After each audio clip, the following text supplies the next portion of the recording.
Добро вечер. Четврток, 22 часот. Време за емисија во Центар на YouTube. Јас сум Васко Ефтов, почитувани гледачи, вие сте на вистинското место. Бидејќи во наредните 45 до 50 минути и вие и јас имаме право да знаеме вистината. Вечерва едно ексклузивно, одлично интервју со Алексеј Тимофеев, доктор по историски науки. Има докторирано на Московски Ломоносов, најдобар руски познавач на приликите или на историографијата на балканските држави или на јужните Словени. Ова интервју планирав да го емитувам откога заврши кризата. Меѓутоа во интервјуто има одлични работи, посебно делот на Руската, Македонската православна црква, за раката на Јован Крстител, едно од двете, трите најважни реликвии на христијанството. И мислам дека во ова време, кога сите сме помалку исплашени, кога сите очекуваме што ќе се случи, една ваква емисија добре дојдена за сите, бидејќи се враќаме кон некои темелни вредности. Тоа е религијата и нешто што ни оставено некаде од пред 20-21 век, а тоа е раката на Јован Крстител, со кој е крстен нашиот Создател Исус Христос. Зошто ова интервју ексклузивно, почитувани гледачи? Бидејќи за прв пат имаме руски историчар од така висок формат, кој има докторирано на Ломоносов, која познава советската и руската историја, со кого можеме да отвориме ексклузивно таа тема, дали коминтерната има формирано македонската држава и македонската нација. Алексеј Тимофеев, експерт за балканска историја. Имате завршено во Москва. Иначе можеме прв пат во нашава емисија човек од руска страна да анализира историографијата, а врз база на таа анализа на историографијата да можеме да направиме некои геополитички проценки. Се чувствувате како експерт за балканска историја? Па и за балканска историја у широм смислу, за историја Јужна Европе. Мада јас сам завршил факултет за историја Јужних Словена, дакле за историја свих народа словенског говора кои живе на Балкану, од Бугарске и Македонија с едне стране до Хрватске и Словенија с друге стране. Тако е, у широм том контексту. Ја знаете македонската, значи познаете македонската историја? Разбирам малку. Да. Не македонскиот език, него македонска историја. Познаете. Има многу амплитуди во руската политика во однос на Република Македонија и руската историографија доста често луташе во однос на македонската и државност и македонската историја. За вас Македонија, македонскиот народ, македонскиот идентитет е посебен идентитет на Балканскиот полуостров или имате делови на таа руска историографија кои не мешат со србите или со бугарите? Знаете како, то не е питање за човека со стране, то питање за народ. Ако е народ свестан свог самосталnog биća, svog samostalnog postojanja, ako je narod dorastao do postojanja svoje vlastite države, onda taj narod i ima svoju nacionalnu samostalnost. Narodi se rađaju, razvijaju i umiru. Što se tiče savremene ruske istoriografije, koliko ja znam, ona ne postavlja pod pitanje postojanje posebnog srpskog naroda, posebnog hrvatskog naroda, posebnog makedonskog naroda, posebnog grčkog naroda, posebnog bugarskog naroda. Dakle, to su posebne narode. Postoje posebna specijalizacija, postoje posebne škole, posebni razvoj, posebni kulturni razvoj. Na Moskovskom univerzitetu Lomonosov predaje se istorija makedonskog naroda u srednjem veku, predaje se istorija makedonskog naroda u novo vreme, u najnovije vreme i tako. На пример, пред 2 години тогашниот председател Ѓорги Иванов имаше средба во Москва со господинот Путин, значи председателот на Руската Федерација, и тогаш господин Владимир Путин ја кажа она кованица, она флоскула, она реченица која ние македонците ја примевме со радост, со гордост дека словенската писменост потекнува од македонските земји, од македонска територија. Не рече од Република Македонија, туку рече од македонски земји и македонска Mislim територија. da to je istina koja je utvrđena u srednjovekovnim spisima. Sveti Čirilo i Metodije su bili Makedonci od Soluna, mi to znamo, pošto su toliko napisali i tačno preveli stari i novi zavet. Sigurno nisu mogli to da urade na strani jezik, nego sigurno to je bio prevod na svoj jezik. Mi inače nemamo primjera kvalitetnih prevoda na neki slovenski jezik i da to radio neko sa strane. Znači to su bili sigurno Makedonci, to su bili sigurno Sloveni i oni su bili Makedonci od Soluna. Da. И што да кажем јас, почитувани гледачи, две клучни тези, како прво, коминтерната нема формирана македонската држава и македонската нација, и како второ, за разлика од царска Русија, која што своите одлуки ги носеше врз база на одредени извештаи на руските дипломати по теренот, Советска Русија или коминтерната своите одлуки ги носи врз база на само декларирањето или само прокламирањето на комунистите или на луѓето кои доаѓаат од одредени територии. Например, македонските комунисти кога одат во Москва се декларира дека се македонци, дека македонската нација е независна и различна од српската, бугарска и така натаму и дека врз база на тоа декларирање руската држава, коминтерната носат одлука да е признат македонска држава и македонската нација. Тоа е разликата помеѓу Советска Русија и царска Русија. Например, постојат два периоди во руската геополитика, руската политика. Вие сте експерт за историја на балканските народи, меѓутоа, нели можеме да дефинираме два периоди во таа руска политика, руска геополитика на Балканскиот полуостров, еден во периодот на царска Русија, еден во периодот на комунистичка Русија. Во периодот на царска Русија, секојаш стратешкиот партнер на Русија беше Бугарија. Сан Стефанска Бугарија, 3 март, нели деновиве се слави колку е 3 март 2020 година во однос на 3 март 1878 година, веќе помина 150 години. Бугарија се уште го живее тој сој Сан Стефански сон. Значи, геополитиката на царска Русија секогаш беше Бугарија да им биде стратешки партнер. Знате, ту морамо да унесемо одреđene корекции. Да. Pre svega izraz strateški partner podrazumeva neku uzajemnost, a ravnost odnosa. Može biti partnerstvo između, ne znam, bračnih supruga, između poslovnih partnera. Ovde mislite nema... Ovde postoji s jedne strane nezavisna država koja ima svoju kakvu takvu, ali dugu nezavisnu istoriju viševekovnu, to je Rusija. I s druge strane, Bugarska dobije nezavisnost 1908. godine. Znači, do 1908. godine to je jedna od pokrajina, od autonomnih formacija u okviru Osmanske carevine. Dakle, ovde postoje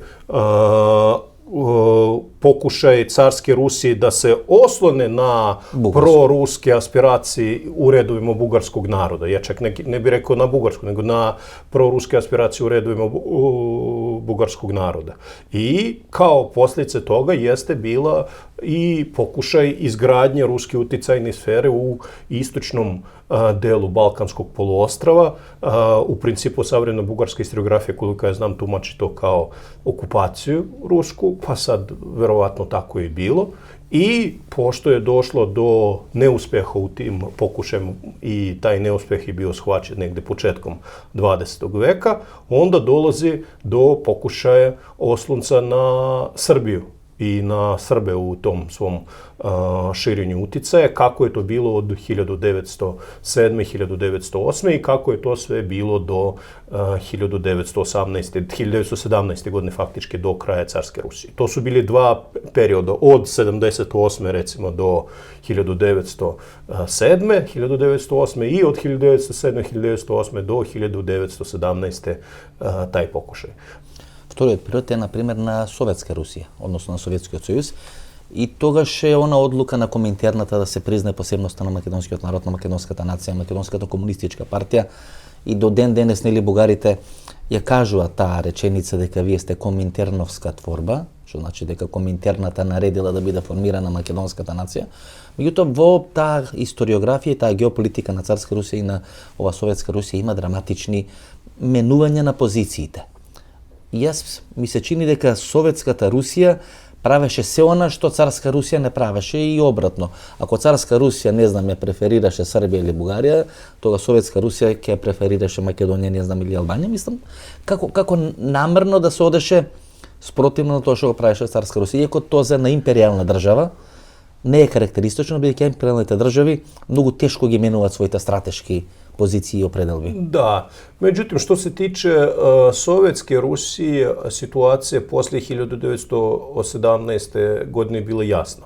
Sovjetska Rusija u tom trenutku ne bavi se nekim dalekim zemljama, nego se bavi svojim opstankom do 1921-22. godine, kada ide građanski rat između belih, znači onih pristalica februarske revolucije, i između crvenih pristalica oktobarske revolucije. Usled duge i krvave borbe koje je odnela nekoliko miliona života građana bivše carske Rusije, dolazi do pobjede sovjetske Rusije, one crvene, prooktobarske Rusije, koja uostalom nije uspjela do kraja da pobjede svoje neprijatelje. Dolazi do formiranja brojne ruske imigracije. Ta brojna ruska imigracija odlazi u Istanbul, u Carigrad, i odatle iz Carigrada je bila potisnuta. Engleske i Francuske smatrali su, i osnovno su smatrali, da ostanak više milionske ruske imigracije u Istanbulu doniće jednog dana do problema sa legalnošću i legitimnošću ostanka tog grada u okviru Turske. I usled toga dolazi od 21. do 24. godine do iseljavanja ruske imigracije odatle.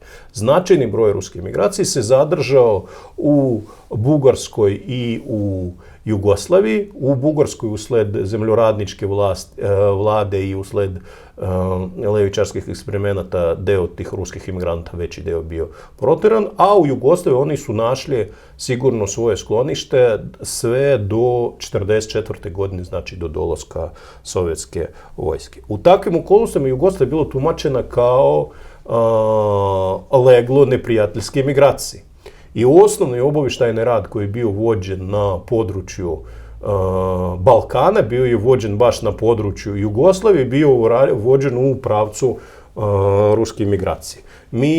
Tukaj je Mustafa Golubić, kako je jedan od glavnih igrača. Ne samo Mustafa Golubić, to ima mnogo dublje strukture i tako dalje, ali sve je to bilo upereno u tom pravcu. I u tom trenutku svako koji je bio neprijatelj te države bio tumačen kao neki pozitivno, potencijalno zanimljiv igrač. Znači, ako VMRO, istorijsko, беше neprijateljna ta Jugoslavija, državата на Срби, Хрвати, Словенци после кралството Југославија, беше интересен за руските разузнавачки служби, за руската геополитика и така, за руската држава. Да, има примера контаката ВМРО sa sovjetskim obavještajnim službama, ima primjera kontakata crnogorskih zelenaša sa sovjetskim organima, ima primjera ustaške kontakte, mada ih je bilo najmanje, pošto u većoj meri su bili orijentisani na Berlin i Rim. I sigurno ima tih primjera kontakata sa VMRO, mada VMRO je, kao što vi znate, bio jako širok pojem, bilo je više frakcije, neki su više naginuli kontaktima sa levicom, neki sa desnicom, i posebna istorija VMRO, to je Имате ли истражуване, да речеме, името на Димитар Влахов, тоа е едно интересно име во структурите на ВМРО, нели, на тоа револуционерно движење, бидејќи ни се појавува како некој што ги поврзува АВН, второто заседание на АВН 43 година, и оној мајски манифест кој повикува на обединување на левицата, десницата во Македонија во револуционерното движење, но има живеено тој Густав Влахов, нели, има живеено во Москва, блиски се до Русија, блиски се до Коминтерната. Сте истражували ли околу Димитар Влахов? Малце поценето имат во македонската историографија и јавен живот? Ja ne mogu da kažem nešto u vezi toga, pošto to nisam istraživao. A mogu da kažem jednu globalniju stvar koju je sada pronašao jedan kolega iz Moskve, kolega Aleksandar Silkin, koji je dokazao da faktički značajni broj predstava o lokalnim nacionalnim rješavanjima, o lokalnim nacionalnim pitanjima nije bio preuziman kao pre iz vlastitih istraživanja. Jer pre toga kako je išlo? Prvo su išli u vreme carske Rusije, prvo su išli carski te naučnici, putopisci, istoričari, pa su oni formirali neko mišljenje, pa na osnovu tog mišljenja diplomate su formirali svoju politiku. Eventualno ako je bilo nekih problema, onda su oni molili za neku korekciju. Ali uvijek je bio primarno pogled iz Moskve odnosno iz Petrograda, i na osnovu toga je bio formiran pogled. Kominterna je radila drugačije. Ona se oslanjala u analizi nacionalnih pitanja na mišljenja lokalnih kadrova sa terena. Recimo, stereotipe o odnosima između Srba i Hrvata, o tome je istraživanje kolege Silkina je bilo, direktno nije bilo posljedice nekih sovjetskih istraživanja, nekih ruskih istraživanja, nego su ljudi sa terena koji su dolazili, ovako su predstavljali pitanje, pošto su oni bili dobri komunisti, dobro su uklapali u unutrašnju sovjetsku komunističku sredinu, onda su im verovali.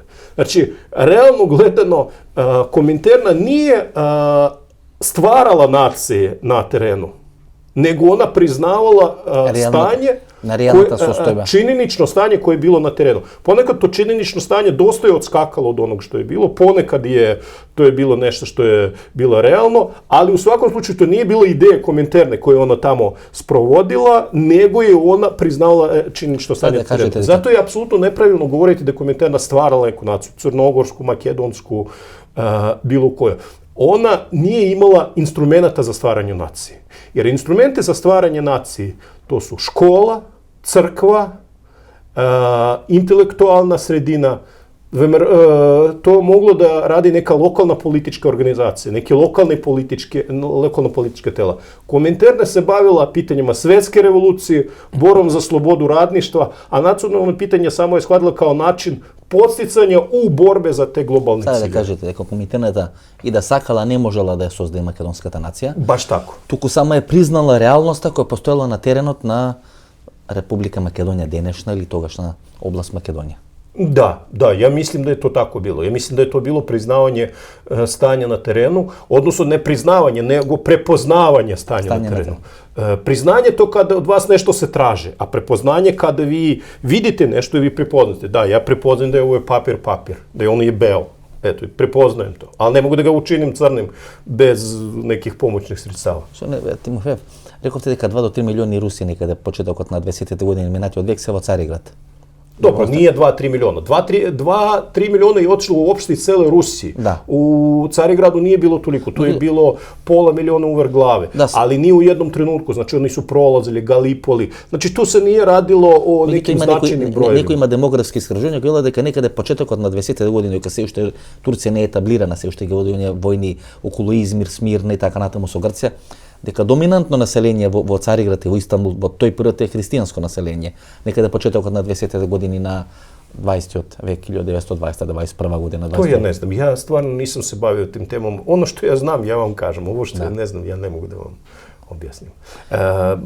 Ja stvarno ne verujem da je većinsko stanovništvo Carigradu je bilo hrišćansko početkom 20. veka, jer mislim da je to bio glavni grad Carevine i onda bi bilo logično pretpostaviti da je tamo bilo većinsko muslimansko stanovništvo. Mada i samo znamo da iz svih logičnih ideja ima i izuzetaka. Recimo, Solun, kao što mi znamo početkom 20. veka, imao je većinsko jevrijsko stanovništvo, sefarsko stanovništvo. Jer hrišćana je bilo, ali su oni živjeli na marginama, u samom gradu je bilo manje, muslimana nije isto bilo u takvim količinama, znači on najglavnije, nijedna veroispovijest nije, odnosno nijedan milet nije bio veći od 50%, ali između onih mileta najbrojniji je bio jevrijski, odnosno judejski. Генерализирането е црковни работи што случуваат сега. Ова признавање на Украинската православна црква стана на Вселенската патриаршија. Иако политичките влијања секогаш имале битна улога во признавањето на одредени цркви, па дури Бугарската православна црква е призната под силен притисок и влијање на тогашниот руски амбасадор или амбасадор на царска Русија во Софија некаде пред 150 години. Меѓутоа се отвара црковното прашање. Како Русија би реагирала на тоа црковно прашање, како историски тоа можеме да го дефинираме, сега се отвара црногорското прашање, носите Црна Гора и Србија во однос на тоа црковно прашање и така натаму? Знате, изворно, sad, koliko ja znam izvorno, priznanje, odnosno odvajanje slovenskih parohija i slovenskih kasne episkopije na području Osmanske crkve bilo je u korist priznavanja slovenskih episkopija, slovenskih parohija. Druga je stvar da su oni s vremenom dobili apsolutno jednu konotaciju, bugarsku konotaciju, onda je došlo do razlike između Vaseonske patrijaršije, gdje je bilo onih srpskih, odnosno makedonskih Slovena, koji su zajedno sa drugim grčkim vernicima su predstavljali jedan deo pravoslavnih vernika. I svi ostali koji su se odvojili, to su bili baš u onoj bugarskoj crkvi. U svakom slučaju mora da se kaže da je ovo do 1878. godine bilo jedno veoma neodređeno pitanje. Znači od 70. godine kada je počeo taj rad ruski diplomati, od 1870. godine kada je počeo rad ruski diplomati u pravcu priznavanja Bugarske odnosno slovenskih tih parohija, radilo se ne o stvaranju bugarske crkve. Priznanje Bugarske pravoslavne crkve za jednu kanonsku crkvu isto je bio jedan dugačak proces. Veoma dugo nisu dobijali priznanje Vaselmskog patrijarha, kao što vi znate, to se nije desilo preko noći. Stvaranje novih crkvenih institucija uvijek je povezano sa nekim nekanonskim gestovima, uvijek je povezano sa nekim političkim pokretima. Mi nemamo faktički ni jednu crkvenu organizaciju koja bi bila stvorena bez pritiska države i državnih organa, ali s druge strane uvijek postoji primjere neuspješno rođenih crkvenih organizacija koje i jesu nastali na pritisak lokalnih državnih organa, ali nisu dobili svoju državnost. U istoriji crkve imamo više i jednih i drugih примера. И втората тема која е ексклузивна во емисијата е раката на Јован Крстител. Сите ние го славиме тој празник Свети Јован или фрлањето на крстот во водици. Тоа е 19 јануари. Сушност таа рака или таа десница за која ние ќе разговараме го има крстено Исус Христос. Тоа е ексклузивитетот на оваа емисија. Тоа е една од двете или трите најзначајни христијански реликвии. Поминува мноштво на патешествија, мноштво на перипети. И во текот на Втората светска војна или на почетокот на Втората светска војна завршува во Црна Гора, кај што стана од ден денешен и се чува во четење. Во продолжение на таа тема, ексклузивна емисија со Алексеј Тимофеев. Господине Тимофеев, интересен е примерот на Црногорската црква, неформирана, непризната и така натаму. Меѓутоа во Црна Гора се чуваат дел од некои од клучните реликви на христијанството. Интересна е таа приказна како дел од тие реликви кои сега се во Црна Гора, во Василиј Острушки манастирот, имаат стигнато на просторот на Југославија. Пред малку го отворивме прашањето на руската емиграција, на руската влада во екзил, на руската православна црква во екзил и така натаму и така натаму. Ке можеме ли да ја раскажеме таа приказна? Како дел од најзначајните реликвии на христијанството доаѓаат на просторот на тогашна кралство Југославија, на овие срби, хрвати и словенци и така на. Каква е таа приказна? Можеме ли таа приказна да дефинираме, да раскажеме бидејќи македонските гледачи интересно да се слушне, посебно во контекст на ова што сега се случува во Црна Гора. 100-200 илјади луѓе излагат на улиците на Никшиш, на Подгорица, на Плевли и така натаму барат зачувување нели на тие белези на црногорската, односно на српската православна црква. Каква е таа приказна? Tu treba razdvojiti dve stvari. Prvo, jedna stvar jeste pravoslavna crkva u Crnoj Gori, koja ima viševekovnu istoriju i koja sigurno nije povezana samo sa relikvijama, a to su dve krupne relikvije koje su bili donešene na prostor Kraljevine Jugoslavije od strane ruske imigracije. I crnogorska prošlost, odnosno prošlost srpskog naroda koji živi u Crnoj Gori je mnogo bogatije od te dve relikvije koji inače predstavljaju sada zasluženi dragulj Srpske pravoslavne crkve u Crnoj Gori. A to je jedna stvar. A druga stvar jeste postojanje te dve relikvije, to je desnica Svetog Jovana Krstitelja i ikona po predanju koju je napisao ikonopisac Luka, Bože majke i Filemske. Dakle, i jedna i druga su stigli iz carske Rusije zajedno sa Belom vojskom, koja je u povlačenju sa Krima kroz Carigrad stigla je na područje Kraljevine Jugoslavije. Ovde nije imala dovoljno sigurnog mesta za čuvanje tih relikvije i čuvala ih u kapeli na dvoru srpskog kralja. Kao što vi znate, srpski kralj Aleksandar Karađorđević je bio pitomac ruske kadetske škole, sjajno je govorio ruski, bio je pokrovitelj Ruske pravoslavne crkve, isto tako i patrijarh Dimitrije, njegov prijemnik patrijarh Varnava, i to je tako ostalo sve do 1941. godine. 1941. godine dolazi do naglog izbijanja rata. U tom izbijanju rata stvari i relikvije su bili evakuisane sa područja Kraljevskog dvora i bili su odvežene na područje tadašnje Crne Gore. Deo stvari, najskupoceni zlatne sanduke su bili utovarene, avione odvežene, a manje vredne stvari koje nisu toliko izazivali strah od pljačke Nemaca bili su sakriveni u Ostrogu. Na taj način tamo su se našli i te dve relikvije, koji su prvo zarobili Nemci, pa su došli u posjed komunističkih vlasti, pa trenutno su delom vraćene Srpskoj pravoslavnoj crkvi, a delom nisu. Međutim, što se tiče ikona i relikvije takvog reda, oni uvek imaju svoju viševekovnu istoriju i uvek su putovali. Kako, na primjer, stiga do Rusije. Vijek je to stalno zbor za dve najznačajniji relikviji na hristijanstvo, to znači delo od rakata na Jovan Krstitelj. To se realno isključitelno bitni. Ne во финансиска, туку во престижна. Мислам дека Ватикан пари може да даде за тие работи. Дури има написање кој вели дека се ова што се случува сега во Црна Гора околу црковните прашања, дека потикнато од Ватикан, бидејќи Ватикан по секоја цена сака Црна Гора да ја добие на своја страна, а добивајќи Црна Гора на своја страна да ги добие и дел од раката на Јован Крстител и... Они сигурно не припадају ни Црној Гори, ни Ватикану. Они припадају целом православном христијанству. Така е, согласен. А чувају се у најболjem месту где би могли да се чувају, jer su sami kao relikviju odabrali mesta gdje će biti čuvani. Čuvaju se u posjedu Srpske pravoslavne crkve u Crnoj Gori.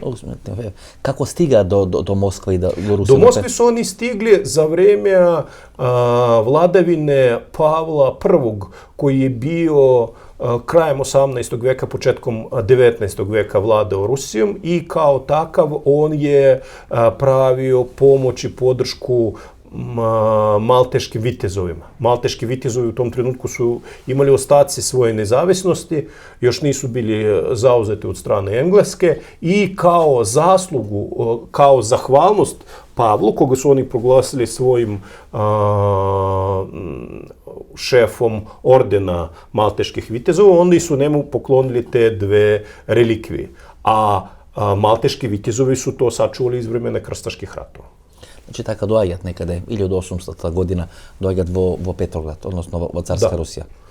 To je bilo jedno dugo putovanje. Svaka relikvija ima tu dugu prošlost, ali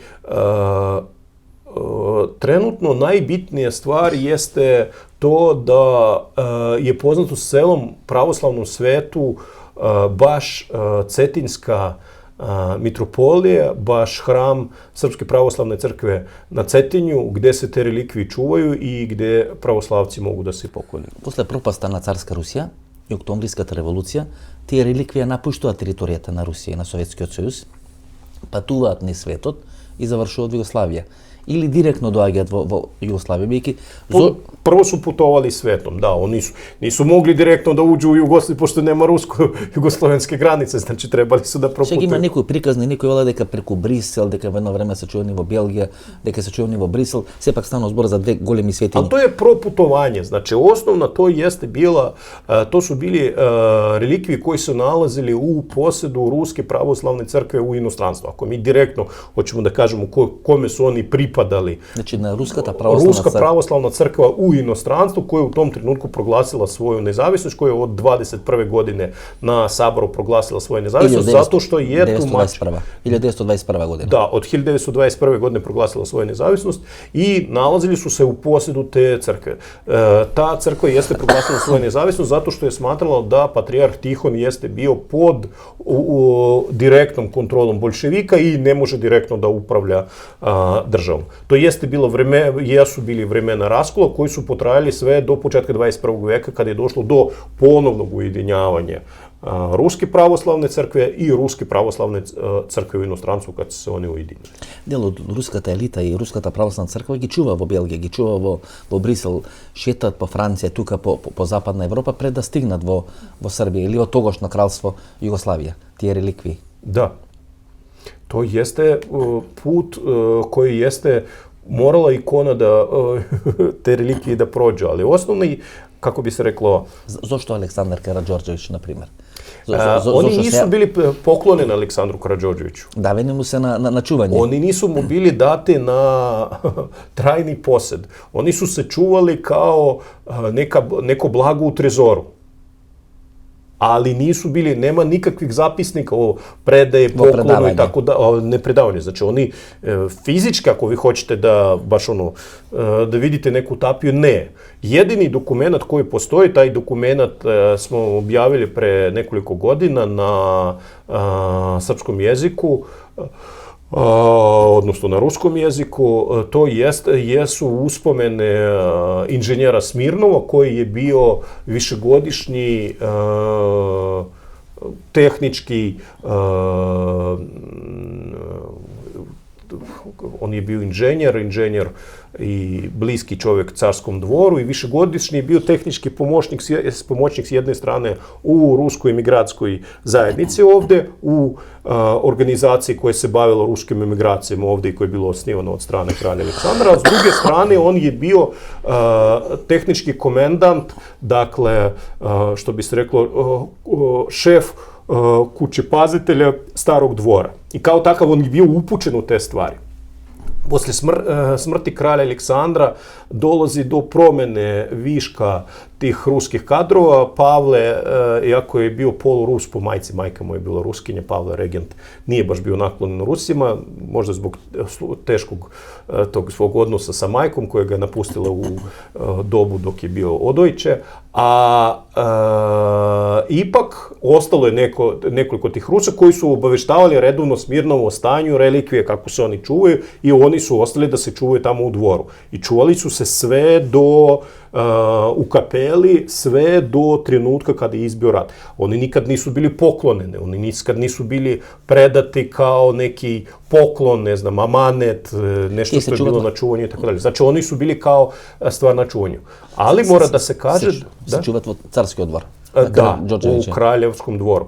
Ali to je bilo trajno mesto na čuvanju gde bi se oni čuvali još koliko godina. Ovdje je Belje dvorac, u Belgrad. Tako je. I pre evakuacije, odnosno za vreme evakuacije su bili sa ostalim stvarima zajedno evakuisani. Znači, ko kralskata dinastija se povlekla od Belgrad, preko Crna Gora dodi vo emigracija, znači ove dve relikvije gizima so sebe. Da. Бидики нема место во авионот од тоа силно злато и богатство што се ставени за да може да бегат прво во Каиро, а подоцна и во Лондон, овие две реликвии се остават и се кријат во Црна Гора. И останува до ден денес, значи, од Црна Гора. На тој начин они завршат у Црна Гора. Tako je. Oni su bili osnovani baš tamo. Преку нив сака да бегат, нели по оние информации. Da, jer zlato koje je bilo odnešeno moglo direktno da se upotrebi. A ove svetinje niti su pripadali Karadžordževićima, niti su bili predstavljeni neko blago koje bi mogli Nemci direktno da prodaju. Zato su oni bili ostavljene u ostragu zajedno sa još nekim blagom. I to blago bilo je od strane Nemaca pronađeno i odatle uzeto, ali svetinje su bili ostali tu. Сега може ли да се каже дека Српската православна црква во Црна Гора располага со нив, ги има во нивна сопственост и може да прави што сака, или се уште Русија, Руската православна црква, може да се смета како некој кој е собственик на овие две клучни религии, многу битни на сите црковни разврски тука на Балканот. Ja mislim da ne postoji ni jedan izraz Ruske pravoslavne crkve koje bi htjela da tražete ikone nazad. Nema da ги бара назад. Ne postoji ni jedna zvanična ili nezvanična želja, intencija Ruske pravoslavne crkve da bi ona htjela da ih traže nazad. Но би реагирала, на пример, ако тие Ali sigurno bi reagirala ako bi te relikvije bili su uzeti iz posjeda Srpske pravoslavne crkve. Jer ako bi to došlo do preuzimanja njih ali realno se ne govori o njim. Koliko ja znam sada se govori o nekretninama, ne govori se o nepokretnim stvarima. Stvar nije došlo do... Тоа е првата фаза, нели? Генерално, ние збориме можеби малку и хипотетски, сепак се тоа многу се поважни тие како реликви него што се некои манастири во Црна Гора. Реликви од светско значење, че раката на Јован Крстител, клучни работи. Како би реагирала Руската православна црква ако црногорската влада одлучи тие да ги поклони на Ватикан ili na neka druga institucija? Ja mislim da već sada Ruska pravoslavna crkva izuzetno oštro reaguje u podršku Srpske pravoslavne crkve. Te hipotetičke ideje sigurno ne bi se završili dobro, ali ja se nadam da do toga neće ni da dođe. Mi govorimo ipak o realnom stanju stvari, a realno stanje stvari je takvo da Srpska pravoslavna crkva u savremenoj Crnoj Gori jeste većinska crkva. Ona je apsolutno većinska crkva što mi vidimo na terenu. Sve ostali primere su primere nekih političkih konstrukta koji nemaju dovoljnu količinu vernika da bi su mogli da bi parirali. Znači, to nije stanje kao što mi imamo u nekim drugim zemljama, poput recimo u Ukrajini, gde postoje raskol između jednih i drugih, gde postoje manastiri, postoje crkvene institucije koje imaju ozbiljne vernike, ozbiljnu količinu tih ljudi koji bi zbog svojih verskih, a ne političkih razloga bi bili pripadnici različitih vrsta pravoslavnih organizacija tamo. U Crnoj Gori toga nema. Prema tome i sve ove hipoteze imaju čisto spekulativnu vrednost i ja mislim da do tako nekih dalekih ipak dešavanja neće da dođe. Господин Тимофеев, например, односот на Вселенската патриаршија и Руската православна црква. Во моментот мислам дека Руската православна црква има многу подобри релации со Ватикан отколку што има со Цариград и со Вселенската патриаршија, посебно после признавањето на Украинската православна црква од страна на Вселенската патриаршија. Се отвора црковното прашањето околу преговорите за Косово влага во некое финале, ќе се реши или нема да се реши, таму има неколку клучни манастири, дечани, така натаму и така натаму. Кажете што се бара екстериторијалност во однос на Република или Косово или државата Косово, црногорското прашање, македонското прашање. Пред еден месец имаше техничкиот премиер Оливер Спасовски и поранешниот премиер Зоран Заев средба со Вселенскиот патриарх, се отвора македонското прашање. Многу смета дека под притисок на американската администрација Вселенската патриаршија влезе во процес на признавање на Украинската православна црква. Ке може ли сега да се влезе во некој домино ефект под притисок на Америка, американската администрација, американската геополитика да почне признавање одредени цркви кои досега не биле признати од Вселенската патриаршија? Sad, to što će biti dalje, to je ne znam, to može samo Gospod Bog da zna. Savremene političke stvari također su daleke od mog shvatanja i razumevanja. Kao istoričar ja mogu da kažem da značajni broj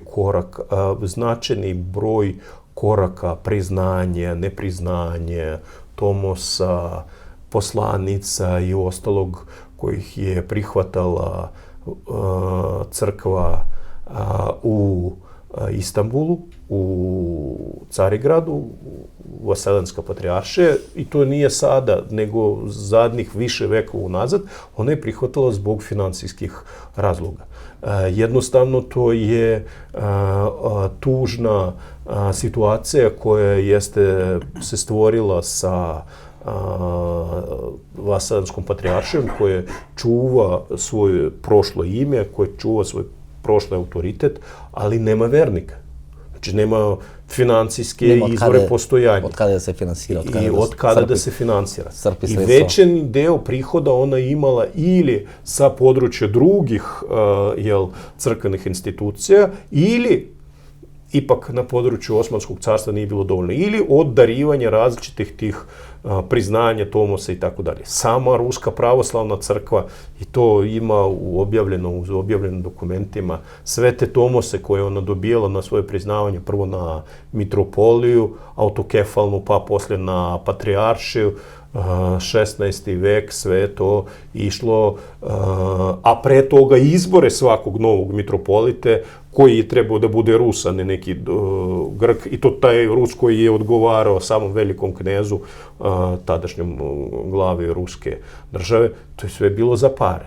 I to je sve je bilo, kako bi se reklo, u okviru više manje zvanične simonije. Zna se kolika je bila taksa, koliko su to izdavalo i tako dalje. I na isti primjer, to je verovatno bilo rešeno i sada u Ukrajini. Znači, tu su direktno pare, što kaže srpska narod para tamo vrte gde burgije neće, ili tako. Drugi deo priče i drugo pitanje jeste to da ovakva dešavanja u prethodnom, u srednjem veku, također su imali različite pravce. I Unija također je bilo potpisana. Kada su stigli pare iz Rima, onda jedan od vaselskih patrijaršija je prešao u Uniju. Pa onda su stigli druge pare i onda nije prešao. Znači, to jeste trajni proces. Ali crkva to nisu samo institucije, to su i vernici. Sad, kako je stanje na terenu u savremenoj Ukrajini, Bog zna, Ali u svakom slučaju možemo da kažemo da se stvorio još veći raskol i jedinstva nije se desilo. Jer na kraju krajeva ono što bi trebalo da bude cilj svake te crkvene reforme, da bude jedinstvo vernika. Dakle, da ne dođe do raskola između ljudi koji nemaju nikakvih religijskih razloga da imaju, nemaju različite dogmate, nemaju različite obrede, nemaju različite crkvenu prošlost, pa ne bi trebali ni da imaju različitu crkvenu budućnost i ta sobornost bi trebala da bude osnovni cilj svih crkvenih odluka. Koliko ja shvatam, u savremenoj Ukrajini tom odlukom Vaselonske patrijaršije nije bilo donešeno to jedinstvo i nasuprot tome došlo je do dodatnih problema, jer došlo je do situacije sličnoj savremenoj Crnogorskoj, na primjer, gde imate vernike koji su lojalni savremenom režimu, koji su apsolutno politički na liniji savremenog političkog režima, koji se bore sa ružom u rukama da podrže savremeni režim, ali uz to su i vernici te pogrešne konfesije. I takvi ljudi nisu usamljeni primjere, nego predstavljaju značajni broj tih vernika. I to predstavlja generalni problem. Ipak crkve su organizacije koje traje nešto duže od političkih partije, od političkih država. Ja se izvinjavam, vi znate da vaša država skoro je promenila svoj naziv, vaš narod je skoro promenio svoj naziv. Ja sad ne znam jezik da li se menjao ili nije menjao.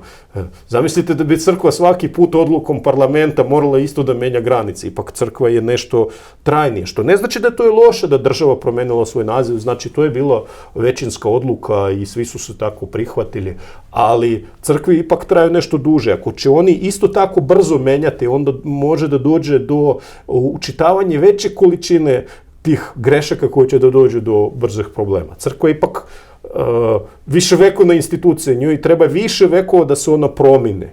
Gospodine Timofejev, Македонија важи едно правило, одредена вистина која не мора да одговара на реалноста, дека македонците никош ништо не добиле од Русија. Била царска Русија, била советска Русија, и дека секојаш во одредени историски моменти Русија била на различна страна од македонските интереси. Би се согласили ли вие кој историчар со една таква дефиниција дека Русија секојаш била на страна или на Бугарија, или на Грција, или на Србија, никош на македонска страна. И дека многу полесно ќе сме поминале ако Русија дала подршка на Македонија во некои клучни историски моменти. Дали вие кој историчар би се согласиле со една таква оценка? Ako mi smatramo da makedonska nacija nastaje početkom 20. veka, onda... Вие како Русија? Ako mi smatramo, dakle, ako vi smatrate da makedonska nacija postaje početkom 20. veka, dakle, u tom trenutku kad postoje Bugarska, u tom trenutku kad postoje Srbija, onda više manje ja bi se složio s ovim pitanjem. Sigurno Makedoniji kao države nije bilo u tom trenutku i Sovjetska Rusija sigurno provodila politiku koja je bila suprotno interesima Kraljevine Jugoslavije i verovatno suprotno interesima Bugarske. U kasnijem periodu za vreme Drugog svjetskog rata i pogotovo poslije Drugog svjetskog rata dolazi do kratkog druženja između Jugoslavije i Sovjetskog saveza koje jeste bilo prekinuto 1948. godine. Nakon toga također teško mi možemo da govorimo o nekom zajedništvu između Makedonije i Rusije. Ali ako mi pogledamo na tu stvar u širem kontekstu, u tom smislu da Makedonci možda kao država nastaje u 20. veku, ali kao narod sigurno imaju nešto stariju istoriju. Sad, koliko stariju, to je pitanje do istorije, do vaših historičara. Ja neću da idem u pitanje kada nastaje makedonski narod, ali sigurno pretke savremenih Makedonaca su živjeli i u 19. i u 18. veku, i u 17. i u 16. veku. Tu su bili, nisu oni mogli da nastanu onako iz vazduha. U tom trenutku održavanje veze između pravoslavnih naroda Balkana i između Rusije su bili itekako veliki. U tom trenutku kada u Rusiji nisu pitali iz kog si tačno sela, nego je bilo bitno da li si ti pravoslavni Sloveni, onda se te veze održavali. To su bili veze sa lokalnim manastirima, sa lokalnim bogomoljama, kao što ih ima veza bugarskih, srpskih, tako i makedonskih iz tog perioda ima.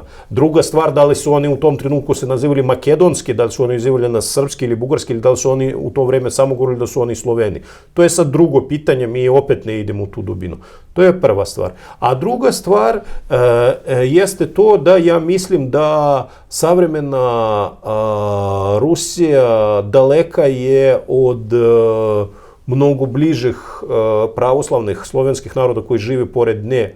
Tako da drugi slovenski narodi koji žive od nje mnogo dalje sigurno ne mogu da očekuju od nje neku korist ili neku pomoć. Savremena Rusija vodi politiku tipične manje imperialističke zemlje koje ne može da se uzvisi na jedan nivo super države, ali s druge strane vodi tu kapitalističku politiku koriste za svoje krupne korporacije, ono što je korisno za krupne korporacije, onda je korisno i za savremenu državu koja se zove Rusku federaciju. Mislite na Lukoil, na Gazprom? Lukoil, Gazprom, železnice, vojno-industrijski kompleks i tako dalje. Znači, vi vidite, Rusija je super sila, ne toliko golema kao što беше pre 30 години, кој имаше две супер сили. Сигурно. Се уште е помалата супер сила во светската политика. И ако се враќа на голема врата, се враќа во Сирија, Балканот повторно многу очекува од Русија, се плашам дека повторно може да биде разочарана од Русија, бидејќи Русија реално... Не може далеко било да се Русија врати као у Сирија овде, на било кој врата. Да, бидејќи Русија реално нема ни таа сила во моментот за да може да и парира на Америка на Балканскиот пол. Може би заедно со Кина, тоа е веќе некоја друга комбинација и така натаму, но сепак Америка и понатаму останува доминантна сила тука во регионот. Америка и НАТО сигурно остају доминантна снага у свету. И имате скоро, pre godinu dana, Putinovu izjavu da sad postoji samo jedna supersila, to su Sjedinjene Američke Države. To je Putin rekao prošle godine. Да, кој ќе каже Путин, тогаш веќе треба да му веруваме.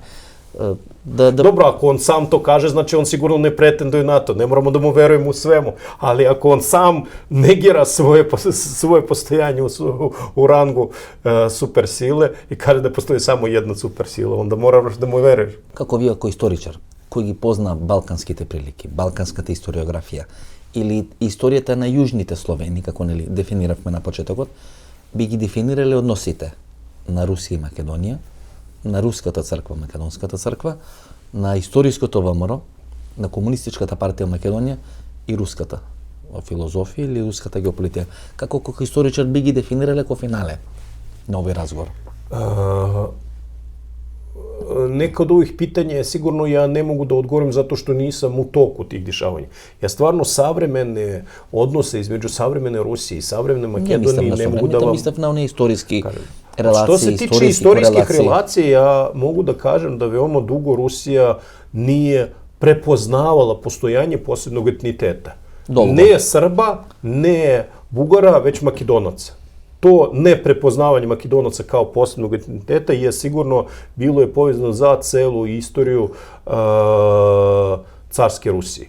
U vreme Sovjetske Rusije dolazi do prepoznavanja postojanja Makedonaca kao posebnog etniteta i insistiranje na postojanju Makedonaca i van granice Makedonije, odnosno na području Grčke i na području Bugarske. To insistiranje na području Bugarske ogledavalo se u ranijoj podršci grčkom građanskom ratu, to insistiranje na postojanju Makedonaca, Pirinska Makedonija, na području Bugarske, se ogledalo u tome da veoma dugo Bugari su morali da poštuju postojanje posebnog jezika, posebnog naroda na području Republike, koje jeste bilo ukinuto početkom 50. godina. Дури бугарите се плашат во време на Тодор Живков дека Русија може да изврши притисок врз бугарите, да еден дел на Пиринска Македонија може да биде отцепен и приклучен кон тогашна SFRJ Jugoslavija. Rusija ne vjerujem da može da pravi ikakav pritisak na Не со Bugarsku. времена, говорам тогашна Русија, Брежнеев, Хрушчов и така натаму, дека бугарите, бугарското U tom руководство trenutku Jugoslavija jeste bila država koja je bila van blokova, a tadašnja Bugarska jeste bila u sovjetskom bloku, tako da sigurno odvajanja nekog dela od svog bloka sigurno ne bi bilo to. Ali eto, što se tiče održavanja makedonskog naroda u određenom trenutku, ona je podržavala to pozadnje. Ali u svakom slučaju, savremena Rusija, kao što i tadašnja Rusija, jeste imperija. Da li veće imperije, da li manje imperije, da li slabije imperije, da li snažnije imperije, ali to je imperija. Sve imperije imaju svoje imperijalne interese. Lepo kad se ti uklopaš u te imperijalne interese, ali najbolje kad nijedna imperija nema interesa na tvojoj teritoriji i ti si slobodan sam na sebi, nezahvaljan ni jednoj imperiji i zadovoljan se s tim što imaš sam i što si stvorio sam. To jeste да. Osnova za stabilni i dugoročni razvoj bilo koje države. Спомнавте граѓанската војна во Грција, каде што се кршеше македонското прашање во таа северна Грција или Егејска Македонија, нели зависи кој како гледа на работите. За мене Беломорска Македонија, бидејќи Егејското море не го нарекуваме Бело море. Русија во време на Сталин дава согласност, подоцна повлекува таа согласност. Врз база на некој договор од Јалта, кај што 50-50 поделена Југославија и 90-10 поделена таа зона на влијание во тогашна Грција. Се извинувам. Дали граѓанската војна во Егејска Македонија не успеа, бидејќи во последен момент Сталин ја смени политиката кон тоа прашање? Prvo, što se tiče ovih ugovora, 50-50 i ostalo, prvo to ne postoji nikakav dokument u vezi toga. Drugo, ni jedna velika sila u svom ponašanju nije se ponašala, jer kao što vi znate, u vezi 50-50 dokumenta napisao Churchill u svojim memoarima, koji je naspisao na svom papiru neku tu podelu koju je prosledio Stalinu i Stalin rekao, dobro, evo, pogledao sam vaše. Pazite, kakva bi mogla da bude podela Balkana ili bilo čega između Sovjetskog saveza i Engleske kad tu nema Sjedinjenih Američkih Država? Kako bi moglo da bude podela između Sovjetskog saveza i Churchilla bez uticaja Roosevelta? Roosevelt u tom trenutku šef druge supersile u nastajanju. Ekonomski, financijski, vojno i kako bi mogao Churchill bez pitanja negde to podeli. Sad, što se tiče politike na Balkanu, ranje, posleratovne hladnoratovske politike na Balkanu, očigledno jeste bilo to da velike sile su znali koje države već budu pod njihovom kontrolom, koji neće. Tako Stalin već nije slao svoje trupe, svoje avione vojne za vrijeme prolaska 1944. na područje Grčke, ali ušao je na području Bugarske i na području Jugoslavije. S druge strane, slične politike se pridržavala Engleska i Sjedinjene Američke Države koji nisu vojno ulazili na područje Bugarske ili na područje Jugoslavije. Pošto hladni rat je počeo relativno rano da se zahuktava, već od 1946. godine jedna i druga strana pokušavaju načinom toga što mi sad zovemo hibridnim ratom, u tom trenutku to nije hibridni rat, nego je gerilski, partizanski rat, pokušava da omekša suprotnu teritoriju. Tako da na području Jugoslavije, na području Poljske, na području Baltičkih republika, na području zapadne Ukrajine, Sjedinjene Američke Države i Engleska aktivno podržavaju lokalnu gerilu. Isto tako Sovjetski savez pokušava da podrži lokalne antiameričke snage na području Francuske, Španije, Italije i Grčke. Pošto Italija i Francusko u tom trenutku se nalazi pod striktnom američkom kontrolom i Amerikanci parama bukvalno to zasipaju, tamo nije prešlo u fazu gerile.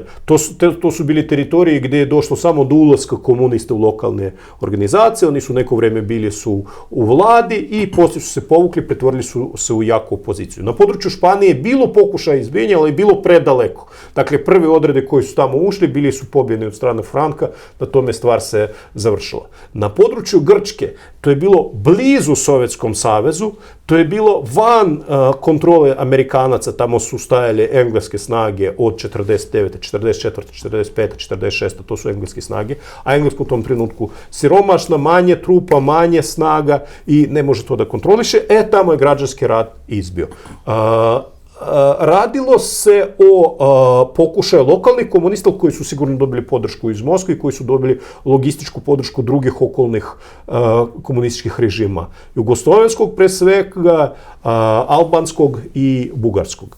Problem jeste bio u tome da s vremenom dolazi do sve većeg i većeg američkog ukumpavanja para i onda komunisti bili su primorani u sve većoj i većoj meri da se koncentrišu ne na centralne snage, ne pored Atine, nego u sve većoj i većoj meri da idu prema kontinentu, prema granici. A tu su bili teritoriji sa značajnim makedonskim življem i velika količina Makedonaca je podržala ovaj ustanak i na kraju krajeva to se završilo time da je, mislim, 60% ovih gerilaca koji su se borili u demokratskoj oslobodilačkoj, u demokratskoj vojsci u Grčkoj, odnosno u partizanskoj vojsci u Grčkoj od 47. godine i do kraja dešavanja, znači 60% su bili Makedonci etnički, nisu bili Grci i Makedonci. To s jedne strane je bilo pozitivno za čuvanje makedonskog identiteta, ali s druge strane je bilo negativno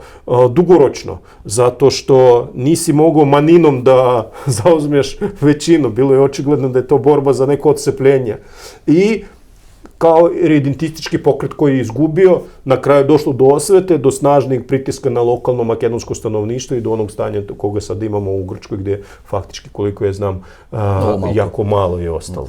Значи, ве видите дека таа граѓанска војна во Грција, всушност кој тогаш се нарекуваше ладна војна или хладни рат, како што вела тука нели во Србија, е некоја денешна варијанта на овие хибридни војни кои се случуваат po svetu. Da, sigurno. To jeste bilo na početku. Ranje razdoblje hladnog rata jeste imalo sve obeleže savremenog hibridnog rata. A kasnije od smrti Stalina s jedne strane i od promjene doktrine Sjedinjenih Američkih Država od direktne akcije na propagandu dolazi do promjene toga. Smrću Stalina dolazi do oslabljene ideje o direktnom vojnom mešanju u neke režime van kontrole Sovjetskog saveza. Dakle, nakon toga jeste bila intervencija u Mađarskoj, Čehoslovačkoj, u Poljskoj, u DDR-u, ali to su bili intervencije već na svojoj teritoriji, van svoje utjecovne zone. Ramke na svoj odvojen sojuz. Da.